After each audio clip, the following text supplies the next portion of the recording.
Amen, amen. Bonjour, chers frères et sœurs en Christ. C'est une joie encore d'être là ce matin. Merci à ceux qui sont présents. Merci pour la famille. Merci pour ceux qui sont connectés, qui sont à distance.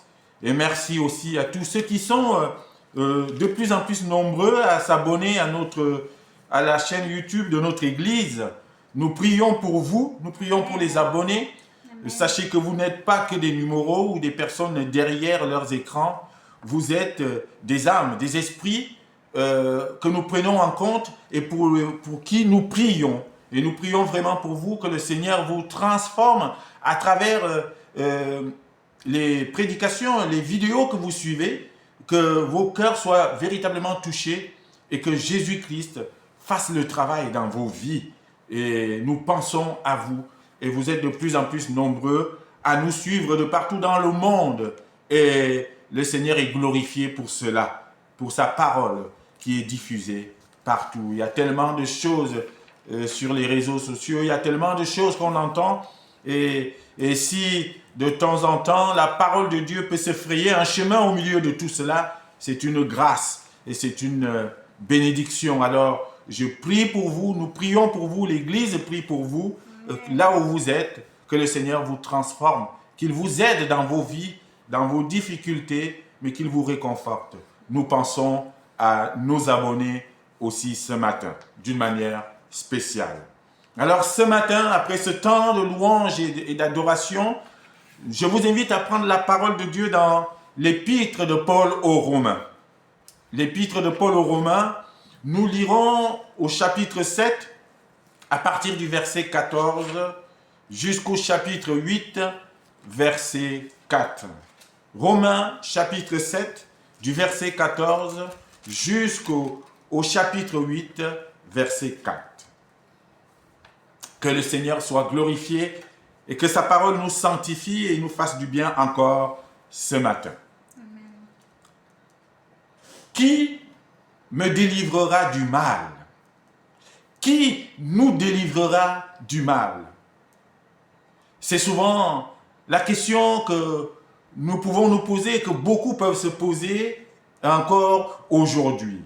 Et d'ailleurs, dans la prière que Jésus-Christ nous a laissée, cette grande prière universelle, le Notre Père, il lui dit, délivre-nous du mal. Délivre-nous du mal. Et moi, ce matin, ma prière, ce sera celle-là. Père, délivre-nous du mal. Délivre-nous du mal. Alors vous pouvez me dire, mais pourquoi aujourd'hui on peut encore parler de délivrance du mal? Pourquoi aujourd'hui, 2500 ans après, à peu près, la mort de Christ sur la croix, on peut encore parler du mal, du péché et de toutes ces choses qui minent la vie des hommes aujourd'hui? Pourquoi? Christ est-il mort pour rien? Christ est-il mort en vain? À quoi a servi la mort de Jésus sur la croix?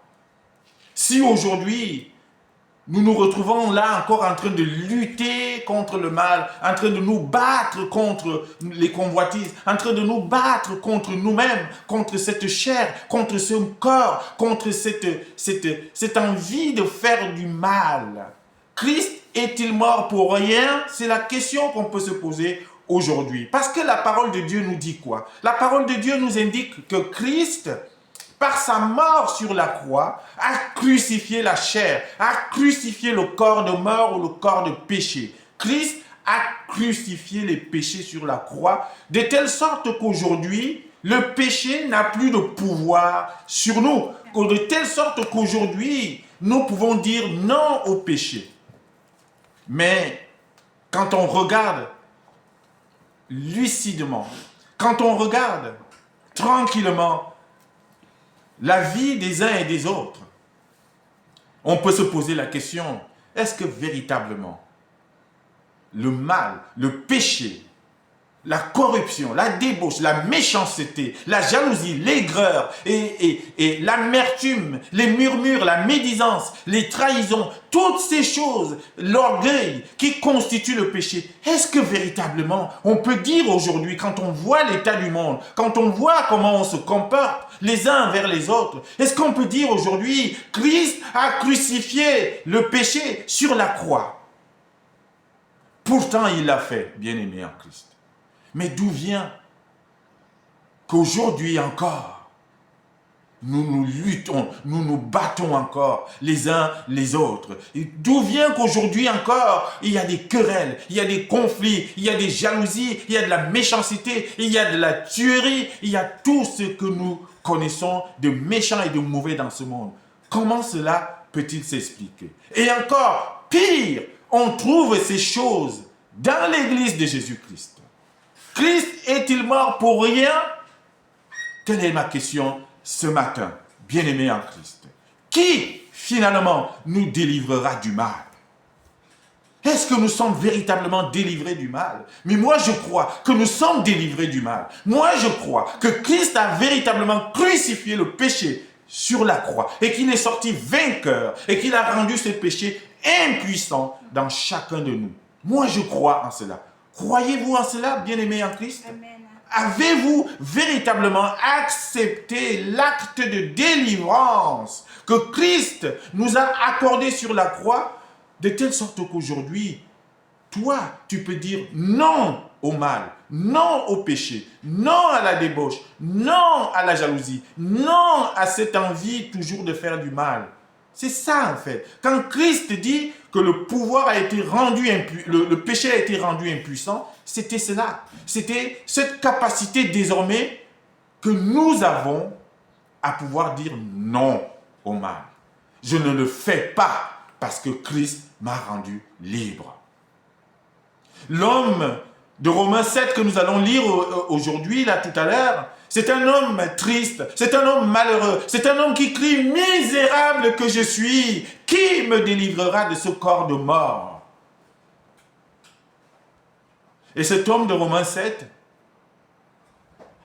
quand on regarde vraiment et qu'on est honnête les uns envers les autres, on peut se dire, quelque part, cet homme de Romains 7, ça peut être moi, ça peut être toi, qui est encore aujourd'hui en train de me battre avec les péchés, avec ces mauvaises choses, alors que Christ est censé m'avoir délivré. Pourquoi sommes-nous encore esclaves d'un certain nombre de mauvaises choses? Libre en Christ. Tu es libre. Et mon message ce matin, bien-aimé en Christ, c'est de nous dire, c'est de me dire, c'est de te dire, tu es libre. Alors, prends ta liberté. Accepte-la. Tu es délivré. Dieu t'a donné un pouvoir à travers la croix. Un double pouvoir même. Le pouvoir de dire non au péché et le pouvoir de faire le bien. Utilise ces deux pouvoirs et le mal n'aura plus de dessus sur toi. Tu ne pourras plus dire « Ah, c'était plus fort que moi ». Non, parce que le péché n'est plus fort que toi. Tu peux être au-dessus et tu peux vaincre le mal parce que Christ l'a vaincu. Qui nous délivrera du mal, bien-aimés en Christ? C'est la question que nous nous posons ce matin. Alors lisons ce passage dans donc, Romains chapitre 7, à partir du verset 14 jusqu'au chapitre 8, verset 4. Voici ce qui est écrit, bien-aimés en Christ. Nous savons en effet que la loi est spirituelle, mais moi, je suis charnel, vendu au péché. Car je ne sais pas ce que je fais.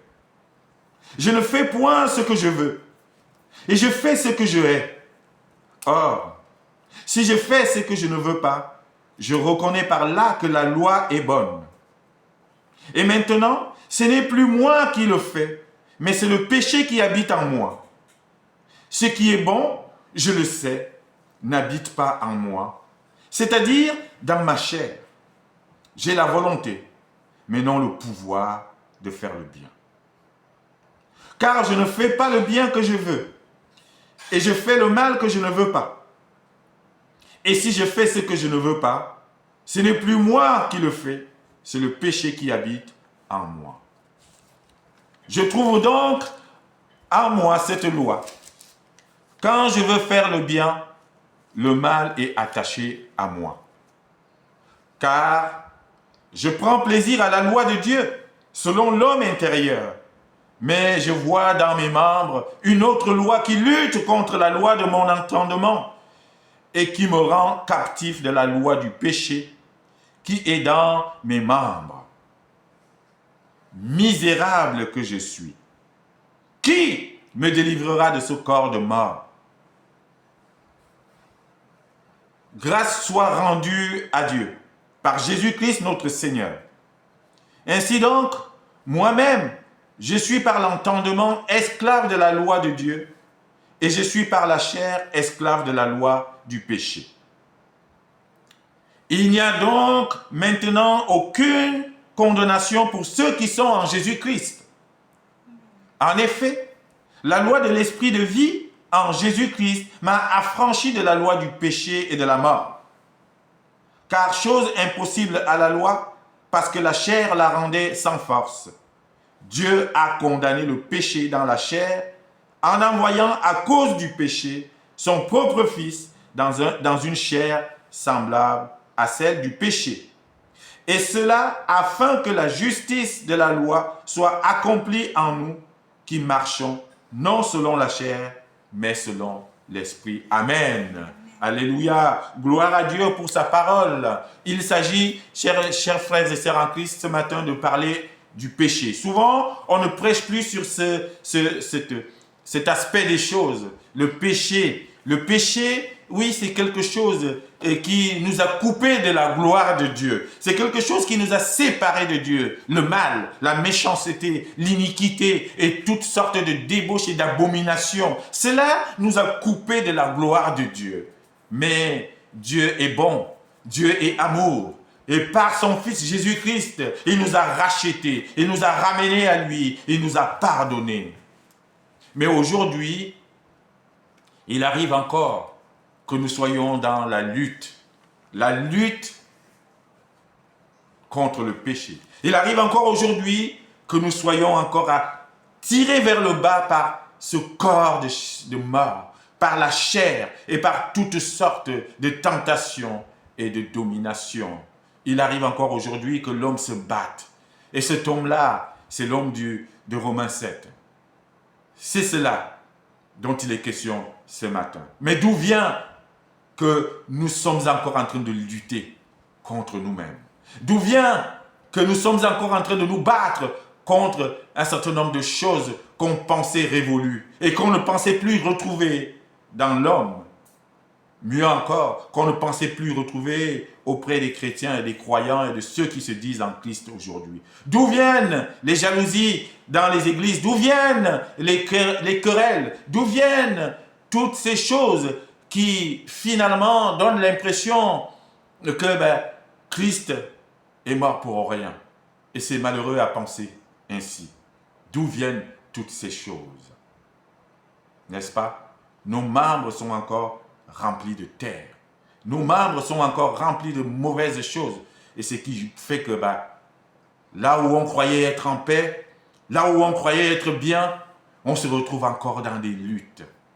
Pire encore, dans l'église de Jésus-Christ. On trouve encore aujourd'hui des choses qui scandalisent, des choses qui font fuir les gens, qui disent non, moi ce n'est pas ça que j'attendais d'une église de Jésus-Christ. On trouve encore des querelles, pire encore que ce qu'on trouve dans le monde. Qu'on dise encore que oui, ces choses, ces jalousies, ces aigreurs, cette méchanceté, ça appartient au monde païen. On peut comprendre encore. Mais même ceux qui sont censés être en Christ se retrouvent encore dans cette lutte. L'homme de Romains 7 nous donne une image de ce que nous pouvons parfois être. Et je ne dis pas que c'est ton cas. Je ne dis pas que c'est notre cas. Mais je présente la situation dans laquelle nous pouvons parfois, dans certaines situations, dans certaines circonstances, nous reconnaître. C'est d'abord un homme qui se dit charnel. C'est la première chose. Un homme charnel et il dit qu'il est vendu au péché. Vous vous rendez compte? Je suis charnel et vendu au péché. Et parfois, nous pouvons entendre cela et nous pouvons avoir des situations comme ça. Quand il dit ici vendu au péché, c'est en fait, vous entendez que c'est quelqu'un qui ne peut faire que le mal. C'est quelqu'un qui ne peut être penché, incliné qu'au péché, qu'au mal. C'est quelqu'un qui dit ici, je ne peux rien faire de bon, il ne peut rien sortir de bon de moi. Il dit carrément, je suis un homme charnel, vendu au péché. Waouh! Vendu au péché. Rien de bon ne peut sortir d'un tel homme. Il ne vit que par la chair. Et cela nous fait penser à ce que l'apôtre Paul dit dans Éphésiens au chapitre 2, versets 8 à 10. Nous étions morts et nous vivions selon les convoitises de la chair, les convoitises de ce monde. L'homme était incapable de faire quelque chose de bon. Il ne pouvait rien sortir de bon de lui, tellement il était sous la domination de sa chair. Vendu au péché. C'est beaucoup de gens dans ce monde aujourd'hui sont dans cette situation malheureusement, bien-aimés en Christ. Beaucoup ont vendu leur âme au diable. C'est ça, vendu au péché. Ils ont vendu leur esprit au péché. Ils ne peuvent faire que le mal. Ils ne peuvent faire que le péché. Ils ne peuvent être que méchants. Il n'y a rien de bon en eux. Beaucoup de gens, on trouve encore des gens comme ça dans ce monde malheureusement. Est-ce que c'est ta situation?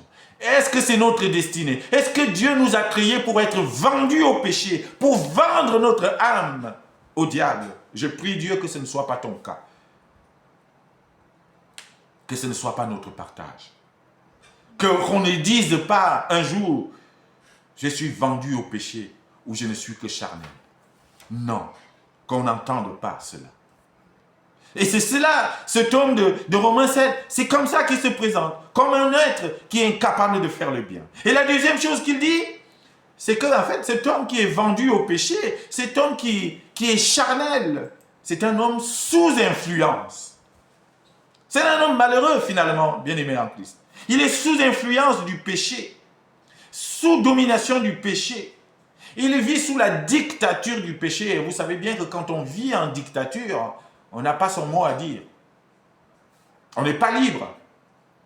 On ne peut pas dire ce qu'on pense. On ne peut pas faire ce qu'on veut. C'est ça le symbole de la dictature. Et ici, l'image de cet homme, c'est un homme sous dictature du mal et du péché. Sous influence et sous domination totale du péché. Il ne peut rien faire. Il ne peut que virer vers le mal. Et quand il sort quelque chose de sa bouche, ce n'est que mal, ce n'est que péché, ce n'est qu'insulte, ce n'est que terrible. C'est terrible de vivre comme ça. Donc c'est un homme lié. C'est un homme esclave. Esclave du péché. Et face au péché, lorsque la tentation du péché arrive devant lui, il ne peut pas résister. Il ne peut que succomber. L'envie d'injurier, il ne peut pas dire non, je me tais, je ne dois pas parler dans cette situation, sinon je vais dire des mots mauvais. Mais il dit, la convoitise se présente. Il ne peut pas dire non, je veux résister à cette convoitise. Je ne veux pas tomber sous le coup de l'adultère. Mais il ne peut pas dire non, il ne peut pas résister. Il tombe. À la première tentation, il tombe dans l'adultère. C'est malheureux, une telle vie. Et il ne peut pas résister à tout ce qui est débauche, à tout ce qui relève de la chair et du corps. Donc, en fait, il est sous domination de sa chair et de son corps. C'est un homme ou une femme qui dit « Ah, c'est plus fort que moi. » Pourquoi tu as injurié? Ah, c'est parce que c'est plus fort que moi. Pourquoi tu l'as frappé? Pourquoi tu l'as tapé? Pourquoi tu as été violent envers lui ou envers elle? Parce que c'est plus fort que moi. Souvent, on entend cela. Quelqu'un qui vit dans cette culture du plus fort que moi est malheureux, bien-aimé en Christ. Il est triste, un tel homme. Elle est triste, une telle femme, qui ne peut pas résister à la tentation et qui succombe à chaque fois. C'est une vie de malheur et de tristesse d'être comme cela, de ne pas pouvoir résister, de ne pas pouvoir dire non à tout ce qui est mal, à tout ce qui est péché. Et des gens de ce genre, on en trouve encore dans le monde, malheureusement, aujourd'hui. Voilà pourquoi le monde est rempli de méchanceté et de violence, de plus en plus, parce qu'il y a de plus en plus de gens qui ne résistent pas au mal, qui ne résistent pas à la tentation du mal. Oh, dans la prière du Notre Père, on nous dit encore, on dit souvent, ne nous soumets pas à la tentation. En fait, c'est une façon de dire, ne permets pas, Seigneur, que nous succombions à cette tentation du péché qui se présente. Il y a le diable qui fait le travail dans le monde, bien-aimé en Christ. Le monde entier est sous la domination du diable et il passe le temps à tenter les gens, à bousculer les gens, à nous pousser vers le mal. Mais nous devons résister. Il y a des gens qui n'arrivent pas à résister et sont malheureux et vivent sous influence du péché. Je prie encore ce matin que ce ne soit pas ton cas. Et si c'est ton cas, je prie que le Seigneur vienne te délivrer d'une telle situation de tristesse. Oui, c'est un homme sous influence. Et cet homme sous influence, c'est aussi un homme, vous imaginez, tiraillé. Tiraillé entre deux situations et deux attitudes. Tiraillé entre le mal et entre le bien et le bien. Il est là au milieu, c'est un homme entre deux. Ce n'est pas une vie. Il veut faire le bien. Mais quand il veut faire le bien, c'est le mal qui ressort en lui. C'est un homme complètement noyé dans le péché. Il a peut-être au fond de lui le désir de faire des choses bien, mais alors qu'il veut faire du bien, et quand il commence à mettre les choses en place, c'est le mal qui ressort. Vous voyez un peu la situation? Parfois ça arrive, tu dis mais pourtant je pensais bien faire, pourtant je voulais bien faire, pourtant mon intention c'était de bien faire, mais finalement le rendu est mal. Le rendu, c'est la méchanceté. Le rendu, ça pique et ça fait du mal à l'autre. Tu dis mais comment je vais faire? Comment je peux faire pour m'en sortir, pour être bien? C'est un homme qui est tiraillé, c'est un homme qui n'est pas tranquille, c'est un homme qui n'est pas bien, en fait. Il dit, je veux faire le bien, mais je ne peux pas le faire. Waouh! Il a la volonté de faire le bien, mais il est dans l'incapacité de mettre ce bien en pratique. Vous vous rendez compte, une telle vie? Quelle frustration! Et il y a des gens comme ça. Il y a des gens comme ça. Parce qu'aujourd'hui, chacun de nous sait exactement ce que c'est que le bien. Même le plus méchant, même le plus grand pécheur, il sait exactement ce que c'est que le bien. Parce que la parole nous l'a dit. On t'a dit, ô homme, ce que c'est que le bien. C'est ce que Michel nous dit. Pratique la justice. Sois droit. Pratique la miséricorde. Sois compatissant. Chacun de nous sait ce que c'est que le bien. Et beaucoup, souvent, ont le désir de faire le bien, ont la volonté de faire le bien. Mais parce qu'ils sont soumis sous la dictature du péché, du corps et de la chair, ils ne peuvent pas. Ils sont incapables de faire ce qu'ils veulent. Ils sont incapables de faire la volonté. Ils sont incapables de faire le bien. Tellement ils sont minés par la méchanceté et le mal. Ils sont malheureux. Ils sont tiraillés. Que ce ne soit pas ton cas. Et si c'est ton cas, alors prie et je prierai pour toi, pour que le Seigneur Jésus-Christ vienne vraiment te délivrer. Voici ce que cet homme malheureux de Romains 7, c'est un homme qui nous dit ceci au verset 21. Je trouve donc en moi cette loi. Quand je veux faire le bien, le mal est attaché en moi. Au verset 22, il dit, car je prends plaisir à la loi de Dieu. Il a vraiment cette envie de faire la volonté de Dieu. Il a cette envie intérieure de faire bien, selon l'homme intérieur. Mais je vois dans mes membres une autre loi qui lutte contre la loi de mon entendement et qui me rend captif de la loi du péché qui est dans mes membres. Ces membres sont terrestres. Ces membres sont remplis de péché. Il ne peut pas faire autre chose que le péché. Alors au verset 24, il dit misérable. Misérable que je suis. Oui, c'est une condition misérable. De ne pas être capable de faire ce qu'on veut. C'est de l'esclavage. C'est la tristesse. et que cela ne soit pas ton partage ce matin. Oui, cet homme est un homme misérable, un homme irrésolu, c'est-à-dire un homme qui n'a pas de direction, un homme qui est indécis. Parfois, ça donne des hommes, et parfois même des chrétiens, irrésolus, parce qu'ils sont tiraillés, un pied dedans, un pied dehors. Le corps les tire, la chair les tire vers le bas, alors qu'ils veulent aller vers Dieu. Et souvent, même dans nos églises, on trouve des gens dans cette situation de lutte. Oh, bien-aimés en Christ, vous ne pouvez pas savoir le nombre de personnes qui sont en lutte, une lutte interne entre le mal et le bien, entre leur volonté de faire le bien et cette incapacité à pratiquer le bien. Beaucoup de citoyens, beaucoup de gens, beaucoup de chrétiens sont dans cette situation et je prie que ce ne soit pas ton cas. L'homme de Romains 7, il va pousser ce cri parce qu'il n'en peut plus.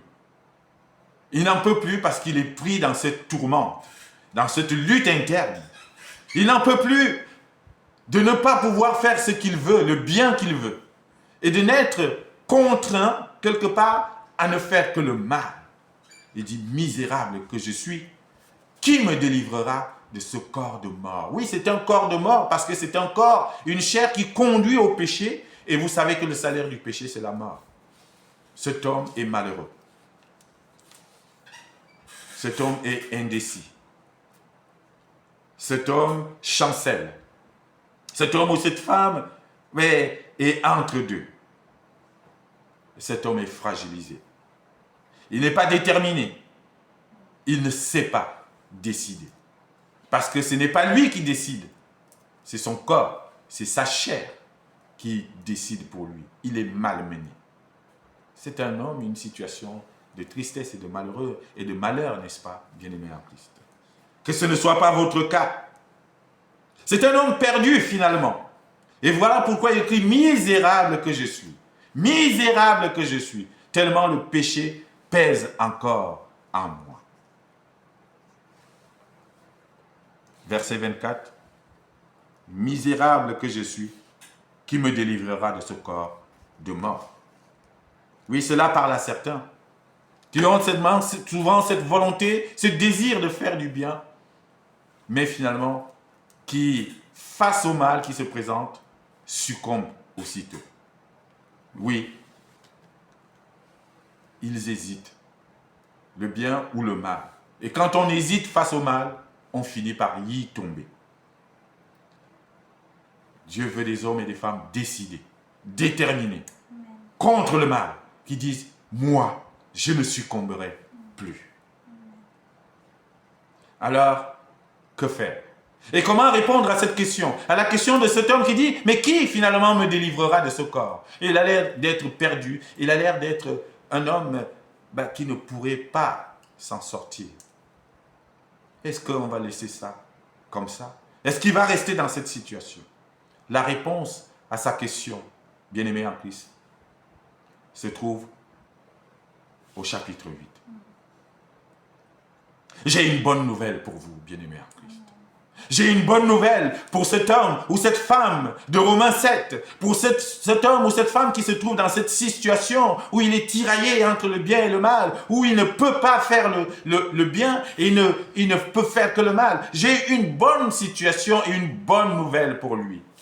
C'est que Christ et Christ seul pourra te délivrer de ce corps de mort. Et je dirais même plus. Christ t'a déjà délivré de ce corps de mort. Christ t'a déjà délivré de cette chair. Christ t'a déjà délivré de ce sentiment de culpabilité permanente. Christ t'a déjà délivré de ce sentiment de ne pouvoir faire que le mal et de ne pas pouvoir faire autre chose.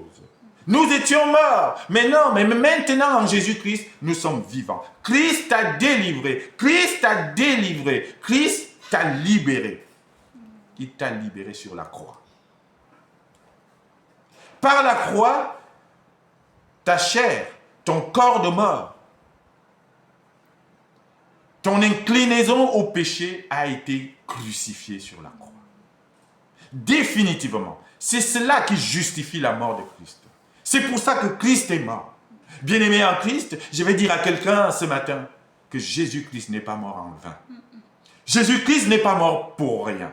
S'il est mort, c'est justement pour toi. S'il est mort, c'est justement pour cet homme de Romains 7. S'il est mort, c'est justement pour que tu ne sois plus tiraillé entre le bien et le mal. S'il est mort, c'est pour que tu ne cries plus misérable. S'il est mort, c'est pour que tu ne dises plus « Qui me délivrera de ce corps de mort ?» S'il est mort, justement, c'est pour que tu sois libéré de ce corps de mort. Que tu sois libéré de cette puissance du péché. Que tu sois libéré de cette sensation d'incapacité à faire le bien. Et que tu puisses dire, je suis libre. Je peux maintenant décider et dire non au péché.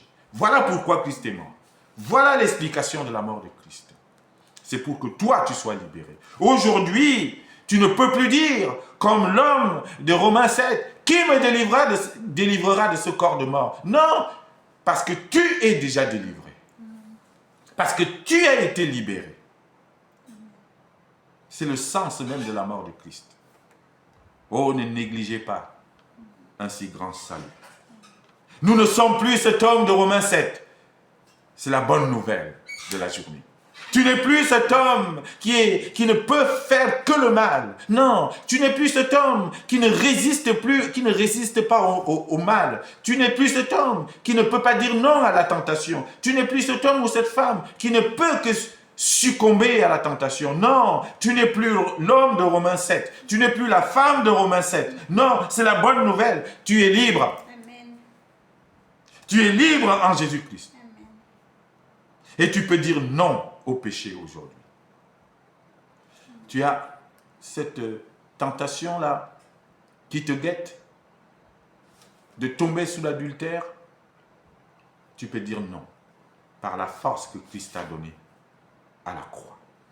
Tu as cette tentation-là de tomber sous le coup de la jalousie, de la méchanceté, de la médisance. Tu peux dire non, médisance. Christ m'a délivré de cela. Il y a des gens qui ne peuvent pas s'empêcher de dire du mal des autres. Il y a des gens dont la vie ne consiste qu'à murmurer contre les autres. Il y a des gens dont la vie ne consiste qu'à critiquer les autres. Ils ne peuvent rien faire d'autre. Mais à cela, je vous dis, vous êtes libres. Vous pouvez dire non à cet état de fait. Vous pouvez dire non lorsque la tentation de murmurer arrive. Tu dis non, Christ m'a délivré de cela. Et chaque fois que tu veux succomber à une tentation, pense à ceci. Christ est mort pour ça. Alors je ne fais pas. À chaque fois que tu as envie de tomber sur des choses qui n'honorent pas Dieu, dis non, Christ a crucifié cela sur la croix. Alors je ne le fais pas.